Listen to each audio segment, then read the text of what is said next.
Hello and welcome to my brand new podcast. I'm Nicky Raby and I'm thrilled that you're joining us. I do lots of things. I'm an actor, coach, writer, speaker and a mum. And in my coaching work, I work with creatives, personal brands, freelancers and small businesses. In this podcast, I want to talk about success, but not in the traditional sense. I want to bring you conversations that discuss success, what it means, and how there are many different versions. We're going to be talking about business, branding, becoming visible, saying no, saying yes, and how you can create a thriving portfolio career doing more of what you love and less of what you don't. Sometimes there can be a certain mystery around the online world, so I'm going to be asking my guests how they started and grew, how they get paid, how they stand out, and how they create success on their terms. As always, please check the show notes for all things we mention and come and say hi over on social media at Nicky Raby or via my website nickyraby.com/podcast. In today's episode, I'm talking to the lovely Suzie Bartle, who is the founder of wellspiritedPR, an international PR agency that helps conscious people and brands share their stories in the media. Now, you may know Suzie as the colourful publicist sporting purple hair and bright colours on Instagram, or you may know more about wellspiritedPR, which was born in June 2016 and boasts client placements on Loose Women, Vogue, The Times, BBC News, so many more. For more information, I'm going to link everything about Suzie and how you can find out more about her in the show notes. You can go to nickyraby.com/podcast. Enjoy the episode. Hello, everybody. I'm talking to Suzie Bartle. Tell me who you are and if people don't know you, what you do. So, hello everyone. I am the founder of wellspiritedPR. We get conscious brands and people out into the press. So that could be through representing people, or it could be teaching people how to get themselves visible. And I find that actually as a business owner, sometimes that can be the hardest bit in the puzzle, because showing up on video or showing who you really are or putting yourself in a position whereby you might get feedback from people of, I can't believe she's doing this, or she's changed direction. Sometimes it can be, as we said before, the biggest self-development journey ever, in the way that we were just saying, it's like looking in the mirror, a full-length mirror in terrible lighting, wearing satin, horrendous lights, it's very exposing. It is, and my experience, and probably one of the biggest lessons I give people when it comes to getting visible is to remember that it's not about you.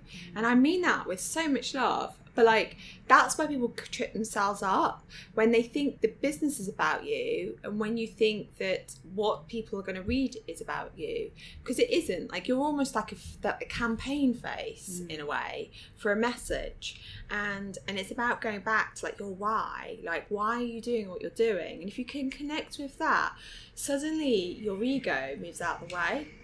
Yeah, your ego likes to come out to play, doesn't it?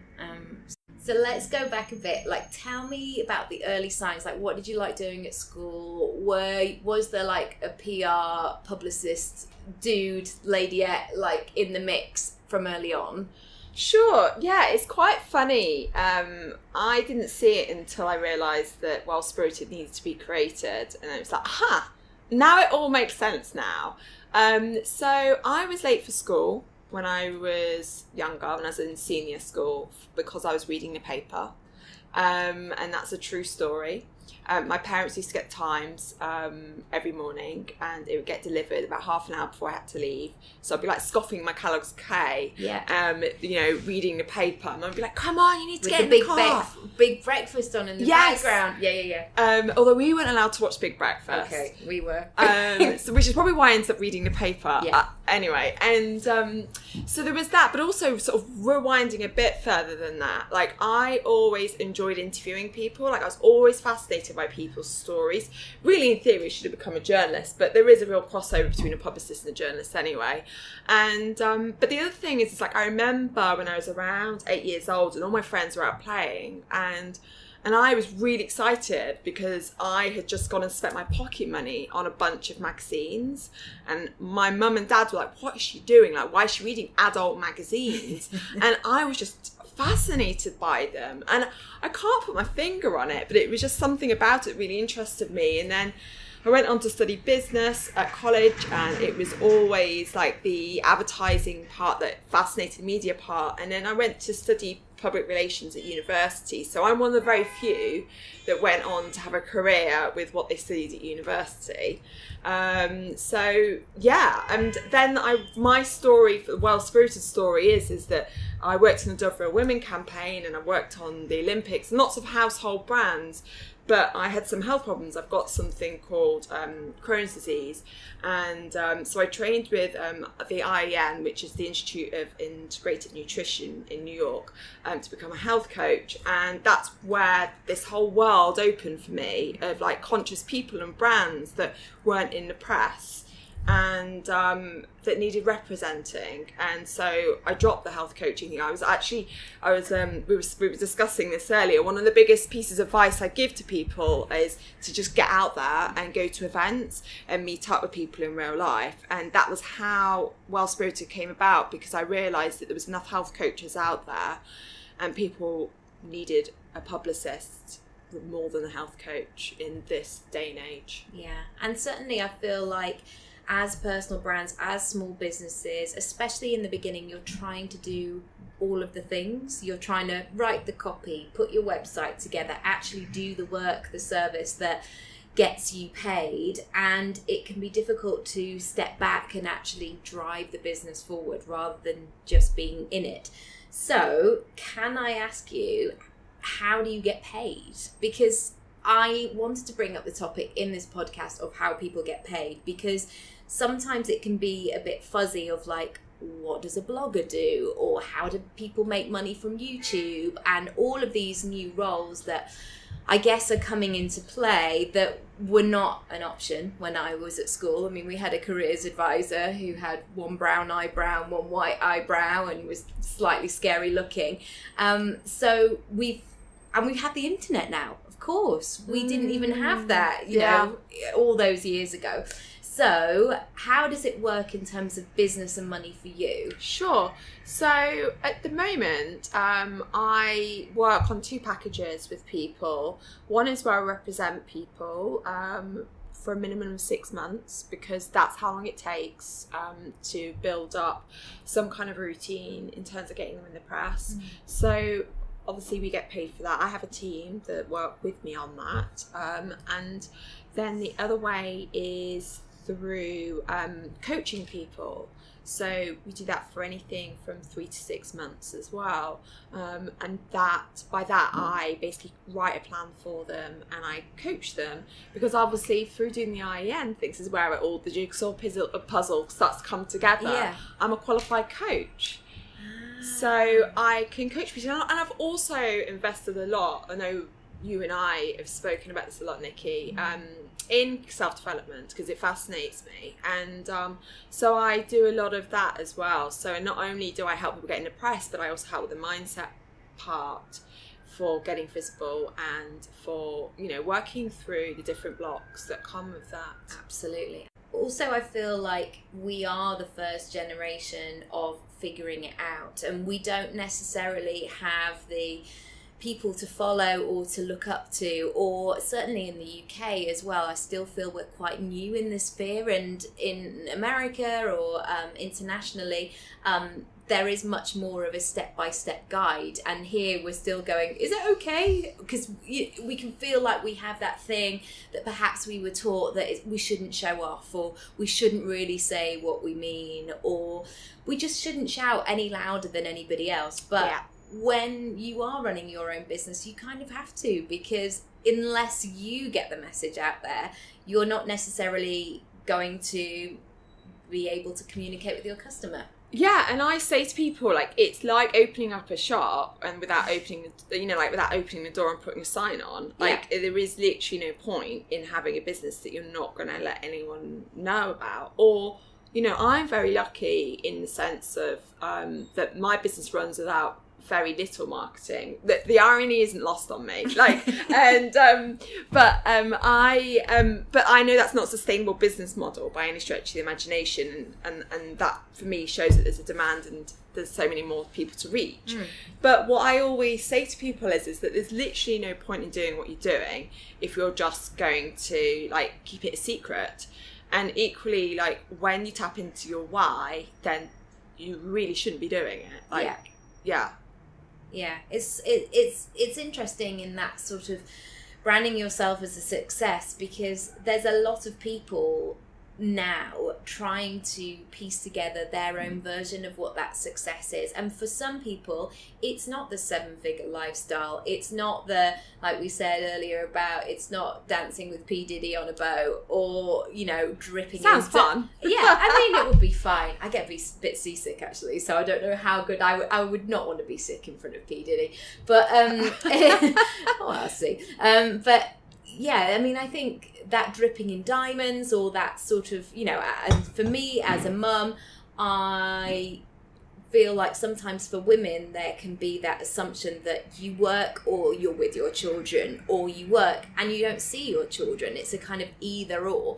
So in terms of success for you, how have you made your career and the way that you earn money work for you and your lifestyle? It's a really good question, Nikki. Again, like, no coincidences. This morning I was at hospital because I have a very serious illness called Crohn's disease, which a lot of people don't know about because you can't see it. And I was diagnosed with that when I graduated from university, and at the time it was, you know, it wasn't a shock to me. I was almost like, oh great, I can start drinking again now. I know what's wrong with me. And I was due to go to Botswana about a month later, and I was like, oh please, can I just have a doctor's note to go to Botswana? As you do, casual place to be going. Yeah, and, why were you going to Botswana? Well, I was just, because I just graduated and my friend lived in Botswana. Oh, okay. Sure. I just thought I'd check. Yeah, lovely. Well, it's also Prince Harry's favourite place to hang out. It is. But anyway, so yeah, I do have that illness, and it then I did really well in my career, luckily, before it crippled me. And I, when it did cripple me, which was when I was like in my mid-20s, and I was hospitalised for weeks, and I was on benefits, and I was told that I would never work again. And or if I did work, it would be like in a coffee shop, or, you know, like not under pressure, which PR does have a reputation for being a lot of pressure, and it's a busy environment. And so when you ask the question around like, how do I get it to fit in my lifestyle, that's exactly it. So I do have days where I'm really tired. I don't want to have to explain my hospital appointments to people. And that is it. So I work to my own schedule, and I work to my own energy levels, and I get to lead like a really rich life, without like having to like feel like an ill person. Yeah. And isn't it interesting when people, and we all have it in our lives, that one person says something like, all you're ever going to do is work in a coffee shop, or you're not good at maths, or you're not the type of person who does that kind of thing. And those statements can be really damaging and stay with us throughout our lives. And so I just commend you so much, the fact that you were like, no, I'm doing this, but I'm figuring it out, and I'm going to do it my way as well. Thank you. And we mentioned a little bit that you have staff. How has that been, stepping into a leadership role of, actually, I don't have to do all the things by myself? On one hand, you definitely don't want to do that because of your illness and tiredness levels and things like that, but also because you don't want to just be all about work. You want to have playtime and travel time and whatever you like, just me time away from the business. How has that been in terms of you developing yourself as a leader, and then being able to share your vision with people around you? It's a really good question, Nikki, because it's something that's just recently been coming up for me. It's been a real journey. So my assistant's been with me for a year, and we're actually having a bit of a celebratory day next week, which is super big milestone for a micro business. Absolutely. And to have the same person throughout rather than somebody who just hops in and out for projects, that's a credit to your relationship. Yeah, absolutely. And we've had to work really hard at it, and we've both been on a learning journey. But how it's been is that I have had to work out what I wanted, and that's often the way with these things. Like, my biggest piece of advice to anyone would be just get some stuff in and work it from there.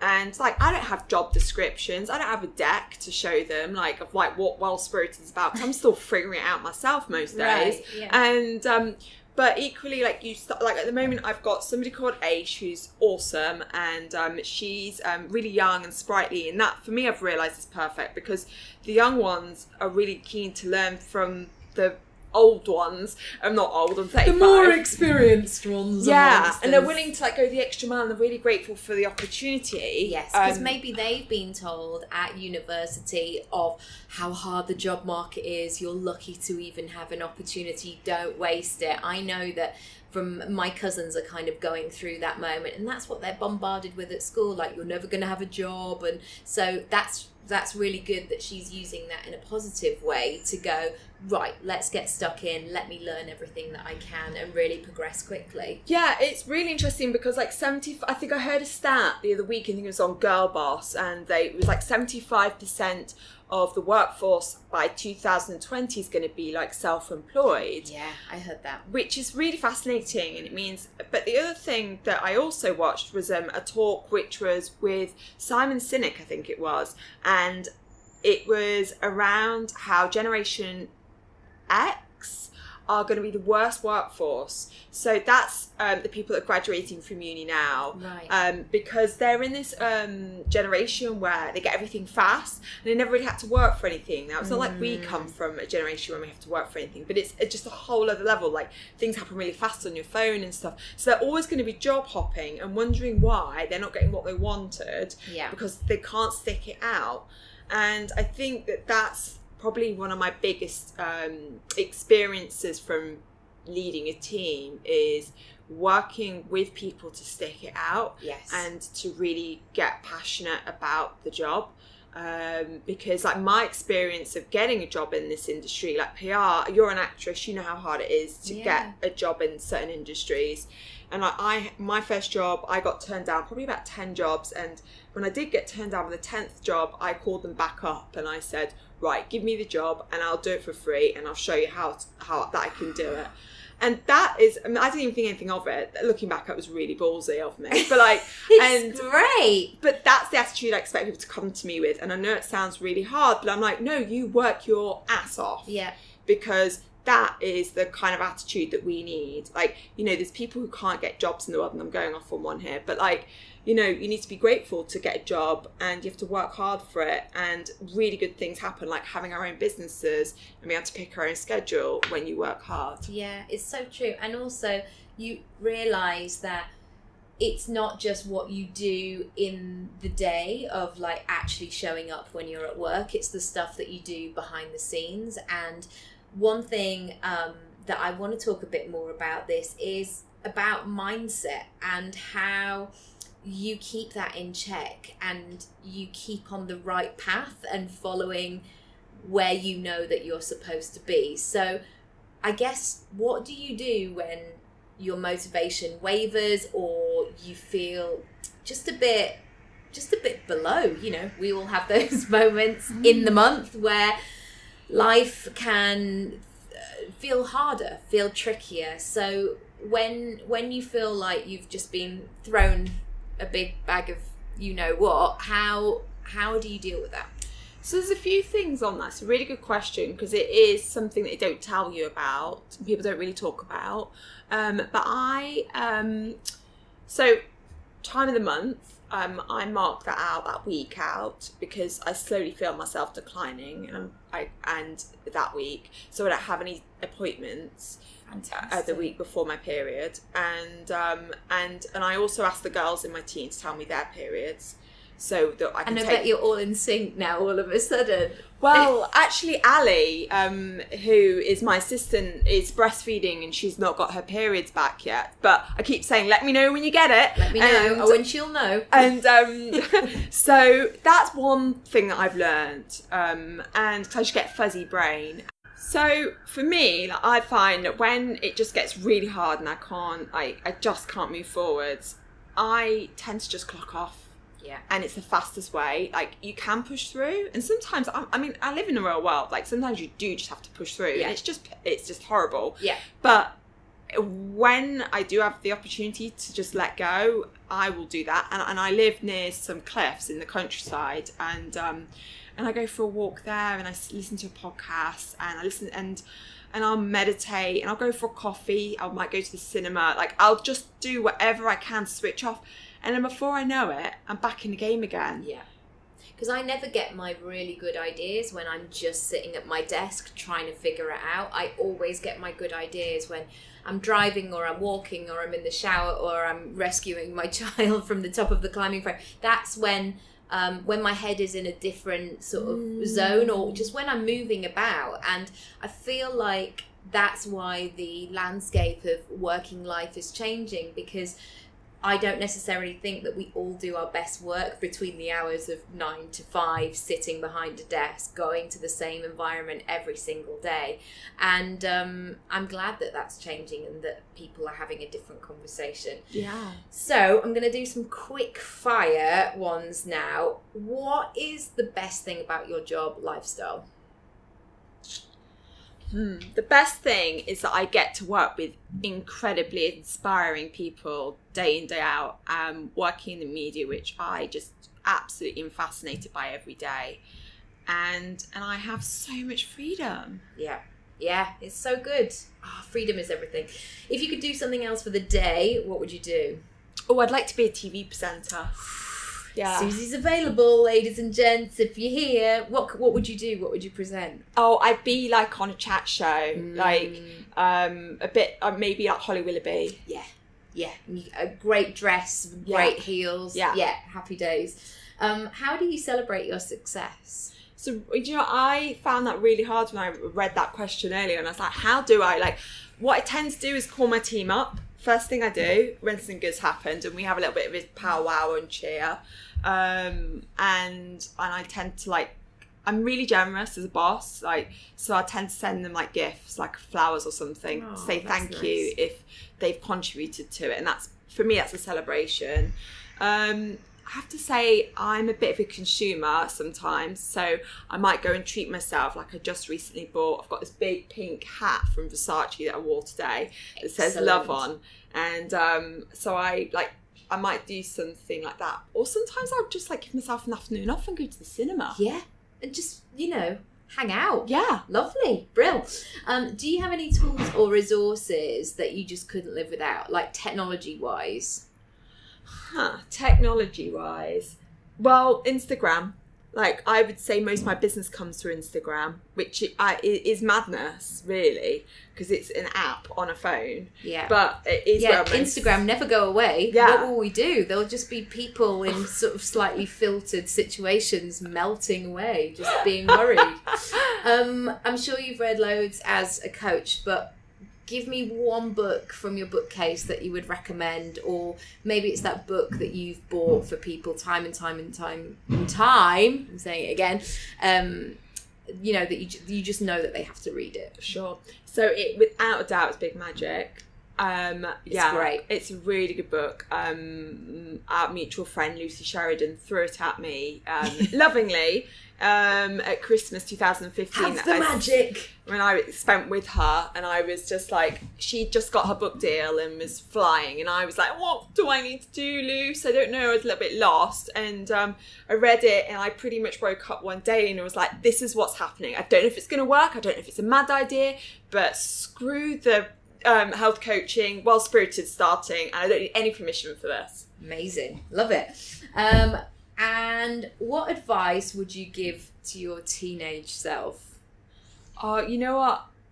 I would give my teenage self full permission to be herself and like to just step into, like, makes me feel even emotional thinking about it, but like I would just tell her to be weird and like outlandish and brave and loud and funny, just like I feel like I'm starting to step into that girl again, and unapologetic. Absolutely. I found it really frightening when I left school that people said, well, that's the best years of your life gone. And then you think, oh no, I didn't really enjoy myself, or I didn't really feel like me. So the fact that I now know, if there are any teenagers listening, like, your best years are yet to come, because that's how we want life to be, right? To be every year gets better. Yeah. Yes. Hooray. I'm 36. Hooray to being in your 30s. Woo, woo, woo. Definitely. And finally, where would you like to be in 5 years' time? So in 5 years' time, from a business point of view, I would like us to be having some hubs in the US and Australia. We already do some work in both of those places. So, and I would also like to be like really serving like a large number of people through courses, so that I could make a bigger impact in the media rather than the small one-to-one clients that I'm working with at the moment. Which would free up your time and you'd be able to, oh yeah, really good. Maybe I'd be a mama as well. Oh, well, sleep now and enjoy it, and there will be plenty of time for all of that goodness. So if people want to come find out more about you, where shall they go? What shall they do? Give them all the rules. Cool. So we've already discussed this, but I'm having a bit of a rebrand at the moment. But best place to find me is Instagram, as mentioned earlier. So you'll find me, I think it's Suzie_Bartle, or failing that, go onto Nicky's page and you'll find me tagged in. And I've also got another page called wellspiritedPR. But yeah, I think Suzie Bartle is going to be a safest page to find me, and wellspiritedPR.co. That's our website. Fantastic. Hey, thanks so much for being my first guest on the podcast. Thanks, Nikki. Thanks everyone for listening. Please subscribe and review, and I'll see you again very soon. Thanks so much. Bye. Thank you so much for listening. I hope you enjoyed it, and I would love to hear what you thought of the episode and share any takeaways with me. Come and find me across social media at Nicky Raby, or you can visit the podcast page, nickyraby.com/podcast.